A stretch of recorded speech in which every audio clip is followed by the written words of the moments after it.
Bonjour et bienvenue sur notre chaîne YouTube Connexion Divine.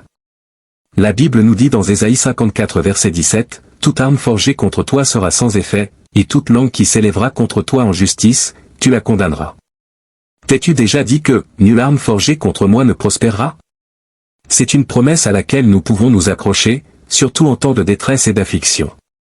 Nous faisons tous des efforts pour nous protéger. Nous mettons des serrures sur nos portes et fenêtres, nous installons des systèmes de sécurité, certains portent des sprays au poivre, tandis que d'autres suivent des cours d'autodéfense. Mais peu importe l'énergie que nous déployons pour nous protéger, il y a toujours des situations où nous sommes vulnérables. Une seule erreur de jugement peut nous mettre en danger, et nous ne sommes jamais complètement à l'abri du mal. Cependant, lorsque nous mettons notre foi en Dieu, nous bénéficions d'une protection d'un tout autre genre. La Bible nous promet que peu importe les armes formées contre nous, elles ne prospéreront pas. Les mots peuvent être des armes, les actions aussi, mais quelle que soit la méthode d'attaque de l'ennemi, nulle arme forgée contre nous ne prospérera selon la parole de Dieu. Cette promesse n'est pas quelque chose que nous pouvons mériter par nos propres efforts ou réalisations, c'est une promesse qui découle du pouvoir infini et de l'amour de Dieu pour nous. Il est essentiel de se rappeler que cette promesse ne signifie pas que nous ne connaîtrons jamais d'épreuves ou de difficultés. Nous rencontrerons encore des adversités dans cette vie. Nous affronterons des ennemis, mais lorsque nous faisons confiance au Seigneur, nous sommes protégés, et nous pouvons affronter ces défis avec confiance et paix. Le monde autour de nous peut être chaotique et imprévisible, mais nous pouvons avoir confiance que Dieu est aux commandes. Il est la source ultime de notre protection, et rien ne peut résister à sa puissance.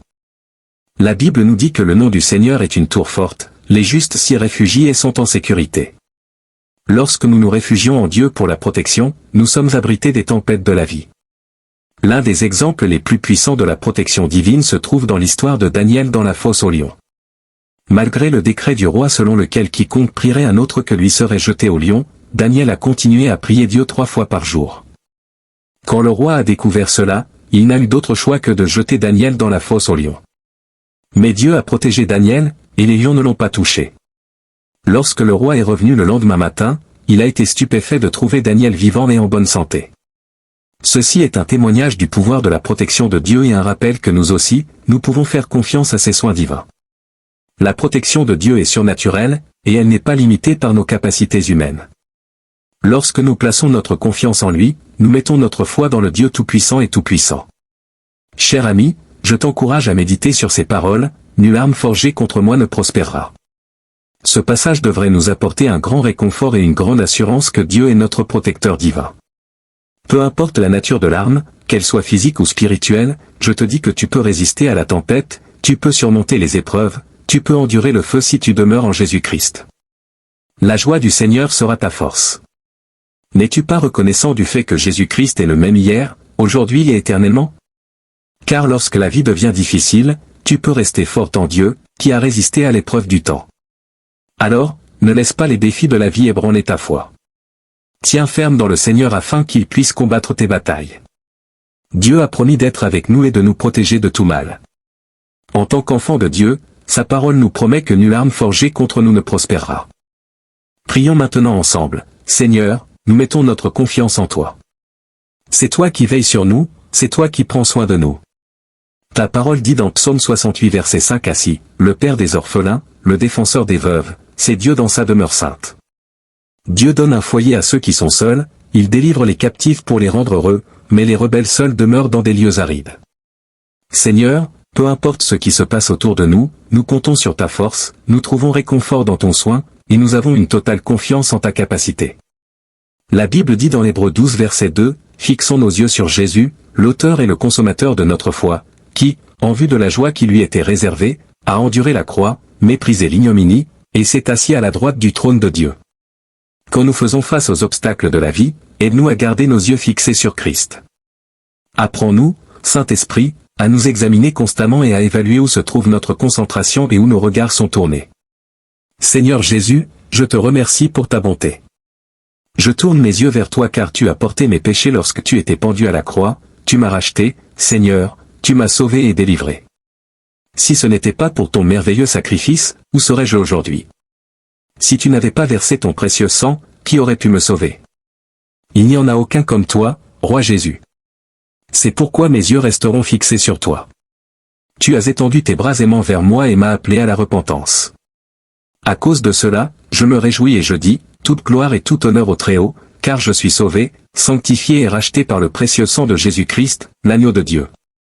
C'est en toi, Jésus, que je place mon espérance, une espérance en celui qui ne déçoit jamais. Mon Père céleste, je te loue car toi seul es digne d'être loué. Je te loue car ta parole dans Ésaïe 40 verset 29 dit, « Il donne de la force à celui qui est fatigué, et il augmente la vigueur de celui qui tombe en défaillance. » Père, augmente ma force, que je ne défaille pas, mais donne-moi la force, Père, la force de faire face à chaque jour avec confiance, la confiance qui ne craint rien, car toi, Seigneur Jésus, tu es plus grand que tout sur cette terre. Père, quand je sens que je manque de quelque chose ou quand je me sens dépourvu, que je sois rappelé de ta parole qui dit dans Psaume 34 verset 10, « Les lionceaux souffrent de disette et ont faim, mais ceux qui cherchent l'Éternel ne manqueront d'aucun bien. » Je ne manque de rien car tu es un bon berger. Ta houlette et ton bâton me maintiennent près de toi et me guident. Ta parole dit, Dieu n'est pas un homme pour mentir, ni un fils de l'homme pour se repentir.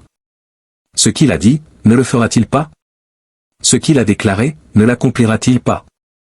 C'est toi, Seigneur Jésus, qui me conduis à travers la vallée de l'ombre de la mort, tu me fais traverser cette vallée et tu m'offres encore la paix. Tu me guides à travers cette vallée et même quand je suis faible et fatigué, même quand j'ai peur, tu me montres encore que tu es là. Tu es un ami qui est plus proche qu'un frère. Tu es avec moi comme un défenseur et une tour forte. Je bénis ton nom et te remercie pour ta bonté. Protège-moi aujourd'hui en toutes choses. Je prie pour que tu me couvres, Seigneur Jésus. Je te remercie d'avoir entendu ma prière. Je bénis ton nom car tu es un Dieu aimant, un Dieu qui me regarde favorablement. Béni soit ton saint nom, Seigneur. Au nom de Jésus, je prie, Amen. N'ai-je pas donné cet ordre, fortifie-toi et prends courage? Ne sois pas effrayé et ne t'effondre pas, car le Seigneur, ton Dieu, est avec toi partout où tu iras. Sois fort et prends courage. Ne crains rien et ne te décourage pas, car le Seigneur Dieu, mon Dieu, est avec toi. Il ne te délaissera pas et ne t'abandonnera pas jusqu'à ce que tout le travail pour le service de la maison de l'Éternel soit achevé. Que le Seigneur te réponde au jour de la détresse, que le nom du Dieu de Jacob te protège, qu'il t'envoie du secours du sanctuaire et te soutienne de Sion. Qu'il se souvienne de toutes tes offrandes et accepte ton holocauste. Qu'il te donne ce que ton cœur désire et qu'il accomplisse tous tes desseins. Nous nous réjouirons de ton salut et au nom de notre Dieu, nous dresserons nos bannières. Que le Seigneur accomplisse toutes tes requêtes. Maintenant, je sais que le Seigneur sauve son oint. Il lui répondra du haut des cieux, par la force salvatrice de sa droite. Certains se confient dans leurs chars, d'autres dans leurs chevaux, mais nous ferons mémoire du nom de l'Éternel, notre Dieu. Ils fléchissent et tombent, mais nous nous relevons et tenons debout. Sauve, Seigneur. Que le roi nous réponde lorsque nous l'invoquons.